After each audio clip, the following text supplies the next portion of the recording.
On parle de vos vacances maintenant. Question, quelle est l'une des destinations préférées des Français? Eh bien, il s'agit des parcs d'attractions. 90% d'entre vous s'y sont déjà rendus selon une enquête récente. Voici le classement des sites les plus fréquentés. Disneyland Paris, le Futuroscope, le parc Astérix, le Puy du Fou et Marineland à Antibes. Alors pourquoi ce succès? C'est le dossier de cette édition. Il est signé Laetitia Legendre, Régis Massigny avec notre bureau à Poitiers. Ils sont d'attaque pour cette nouvelle saison, les comédiens cascadeurs du parc Astérix. En coulisses, ils s'activent pour les spectacles où, comme d'habitude, les légionnaires romains vont en prendre pour leur grade. Certains comédiens sont là depuis 9 ans.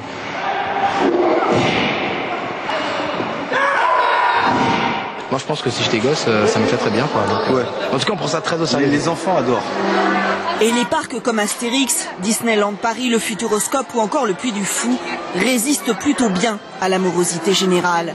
Selon un sondage, plus de 9 Français sur 10 ont déjà visité un parc de loisirs. Près d'1 sur 2 a fréquenté au moins 4 parcs différents. Cette famille, originaire de Montpellier, s'est offert un séjour de 3 jours, hôtel compris, à Euro Disney. 1 200 €, sans compter les billets de train, prélevés sur le budget vacances. L'hôtel, les restaurants, regardez, elle est habillée en princesse.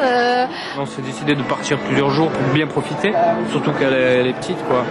Et au niveau financier, bon voilà, on économise un peu et on se fait plaisir. Le secret de la réussite pour les parcs, c'est de proposer de nouvelles attractions tous les ans. Le Futuroscope cherche à sensibiliser cette année le grand public à la protection des océans. 1 million d'euros investis dans cette attraction interactive où les visiteurs détruisent les déchets.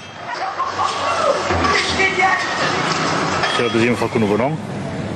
Donc il y a beaucoup de nouveautés par rapport à la première fois. De plus en plus de gens sont des revisiteurs, ils sont déjà venus, ils ont donc envie de découvrir autre chose. Et nous avons un principe que nous appliquons avec fermeté depuis maintenant 4-5 ans, modifier 20% du contenu chaque année, et ça marche. Des clients à la recherche des bons plans sur Internet. Ce qui marche, ce sont les promotions en basse saison, les passes annuelles ou les séjours avec hôtel.